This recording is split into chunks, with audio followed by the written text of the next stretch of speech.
নির্বাচনের সময় যতই ঘনিয়ে আসছে ভোটের মাঠে বাড়ছে উত্তেজনা। প্রার্থীদের পাল্টাপাল্টি অভিযোগ, রাজনৈতিক বক্তব্যে সরগরম সারা দেশ। প্রার্থীরা সকাল থেকে মধ্যরাত পর্যন্ত চষে বেড়াচ্ছেন নির্বাচনী এলাকা। ভোটারদের মন জয়ে দিচ্ছেন উন্নয়নের নানা প্রতিশ্রুতি।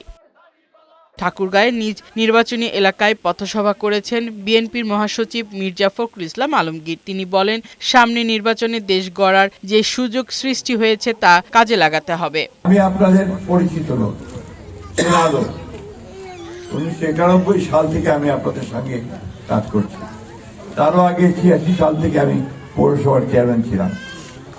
আমার বিরুদ্ধে অন্তত আঙুল তুলে কেউ বলতে পারবে না যে আমি আপনাদের আমানত খেয়ানত করেছি। খুলনা ৩ আসনে ধানের শীষের প্রতীক প্রার্থী বিএনপির কেন্দ্রীয় ছাত্র বিষয়ক সম্পাদক রকিবুল ইসলাম বকুল নগরীর ৬ নম্বর ও ১ নম্বর ওয়ার্ডে গণসংযোগ করেন। নির্বাচনে সকলকে ভোট কেন্দ্রে গিয়ে যোগ্য প্রার্থীকে ভোট দেওয়ার আহ্বান জানান তিনি।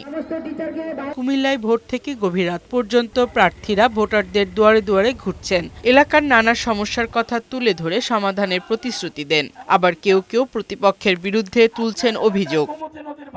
নাটোর ১ আসনে নির্বাচনী প্রচারণা চালান ধানের শীষের বিএনপি প্রার্থী ফারজানা শারমিন পুতুল। এদিকে সিংড়ার বিভিন্ন এলাকায় নির্বাচনী প্রচারণা চালান বহিষ্কৃত বিএনপি নেতা ঘোড়া মার্কার স্বতন্ত্র প্রার্থী দাউদার মাহমুদ।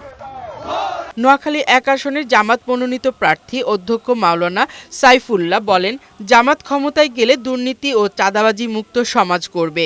যুবকদের কর্মসংস্থানের ব্যবস্থা করা হবে। আমরা তো কেন্দ্র দখল করবো না, তারও দখল করতেও দেবো না। এরপরে যদি কেউ দখল করার দুঃসাহস নিয়ে আসে, তাহলে তাদেরকে, জনতাকে নিয়ে, ভোটারদেরকে নিয়ে প্রতিহত করা হবে। ফারহানা শিমু, বৈশাখী সংবাদ।